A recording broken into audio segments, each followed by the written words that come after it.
வணக்கம். நான் உங்கள் கல்லிடைக்குறிச்சி முருகன். அதாவது சோசியல் மீடியாலலாம் அந்த வீடியோ பார்த்தேன்.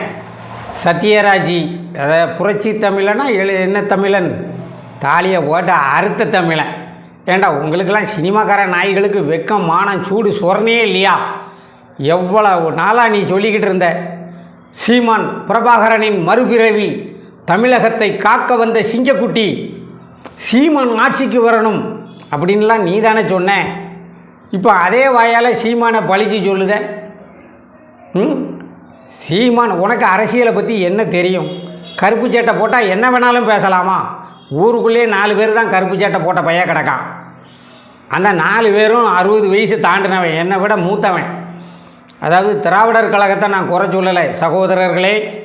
திராவிட கழகத்து தலைவர்கள், அதாவது அண்ணாச்சி ராமகிருஷ்ணன் இருந்தார், குளத்தூர் மணி, இவங்க இளமையாக இருக்கும்போது ஈழத்து தமிழர்களுக்கு அவ்வளவு உதவி செஞ்சாங்க.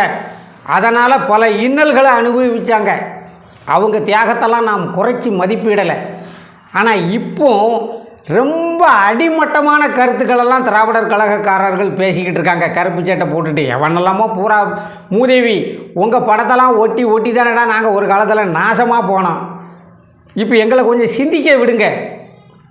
என்ன, தமிழர்கள் வட இந்தியர்கள் பூரா தமிழகத்தில் வேலை செய்கிறான். இப்போ அவனுங்களை வேலை செய்ய சொல்லதுக்கே, என்ன வேலைன்னு சொல்லதுக்கே நாங்கள் ஹிந்தி படிக்க வேண்டிய நிலைமைக்கு கொண்டு விட்டுட்டியோம். நீங்கள் தான் இவனை பூரா குடிக்க வச்சு, அதாவது உங்களால் தமிழகத்து பொருளாதாரம் ஒசந்துச்சு.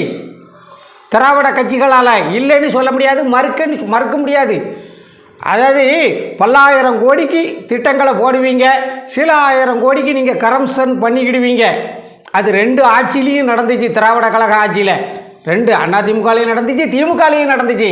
பேரை சொல்கிறதுக்கு எனக்கு ஒன்றும் கூச்சமே கிடையாது, தயக்கமும் கிடையாது, பயமும் கிடையாது. ஆனால் இந்த 2 கட்சியால் தான் இந்த மாநிலம் உயர்ந்த நிலைக்கு போச்சு. நீங்கள் செஞ்ச துரோகத்தையும் கமிஷனையும் மறக்க முடியாது, நீங்கள் செஞ்ச நன்மையையும் மறுக்க முடியாது. நீங்கள் அவ்வளவு செஞ்சுருக்கீங்க தமிழகத்துக்கு, நீங்களும் சம்பாதிச்சிருக்கீங்க, இல்லைன்னு சொல்லலை. இப்போ என்ன ஆகிப்போச்சு, நம்ம தமிழர்கள் பூரா குடித்து மதுவுக்கு அடிமையாகிட்டான். தொடர்ந்து வேலை செய்ய முடியலை. என்ன, அப்போ வேலை செய்ய முடியலை. இங்கே வேலை வாய்ப்பு அதிகமாக இருக்குது. அப்போ வெளி மாநிலத்திலேருந்து தொழிலாளர்கள் பூரா படையெடுத்து வாரான். இங்கே இருந்த இட்லி கடை பூரா தமிழை வேலை செஞ்சால் தானே போய் இட்லி திம்பான். தமிழை தான் குடிச்சிட்டு இட்லி திங்க ஆவியத்து போய் கிடக்கான வட இந்தியர்கள் வராங்க. அவங்களுக்கு பானிபூரி தேவை, புரோட்டா தேவை. Panipuri, bhelpuri, fried rice, chicken rice, egg rice பூரா அந்த கண்ணாடி வச்ச கடையாக மாறிட்டு. முன்னாடி பூரா இட்லி கடை தான் இருக்கும் பிளாட்பாரத்தில். இப்போ பூரா பானிபூரி, பேல்பூரி, ஃப்ரைட் ரைஸு கடையாக மாறிட்டு. ஏன்னா இந்திக்காரங்க சாப்பிடுதாங்கல்ல, அவங்களுக்கு வேணும்ல.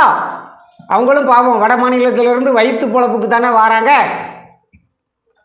இப்படி நீங்கள் தமிழகத்தை உருவாக்குறேன்னு உருவாக்கி வச்சிருக்கீங்க. ஆனால் சீரழிச்சுக்கிட்டு இருக்கீங்க.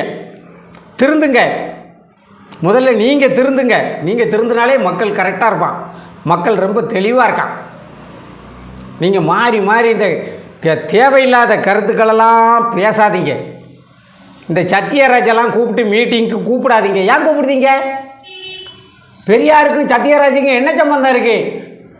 ஒன்று ஒரு திரைப்படம் பெரியார் வாழ்க்கை வரலாறு ஒரு படத்தை நடிச்சுட்டா அவன் பெரிய திராவிட கொள்கைப்படி வாழுதவனா? சும்மா உங்கள் விளம்பரத்துக்காக வேண்டியும் பத்திரிகையில் உங்கள் செய்தி வரணுங்கிறதுக்காக சினிமாக்கார பயிர்களெல்லாம் திராவிட மேடையில் ஏற்றாதீங்க. எனக்கெல்லாம் திராவிட கொள்கைகள் ரொம்ப சிறப்பாக தெரியும். திராவிட கொள்கைகள் மேலெல்லாம் எனக்கு வெறுப்பும் கிடையாது, ஒரு மண்ணாங்கட்டியும் கிடையாது. தலைவர்கள் தான் கூறில்லை. திராவிட தலைவர்கள் திருந்துங்க தயவு செய்து.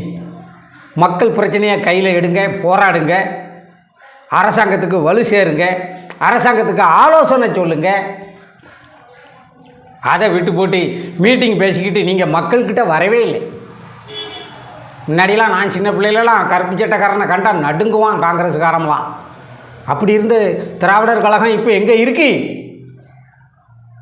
ஒருத்தனும் மக்கள் பிரச்சனையே பேசலை. ஒரு மீட்டிங் போடணும், டிவியில் நியூஸ் வரணும், டிவியில் பேசிக்கிட்டே இருக்கணும் எல்லாரையும்.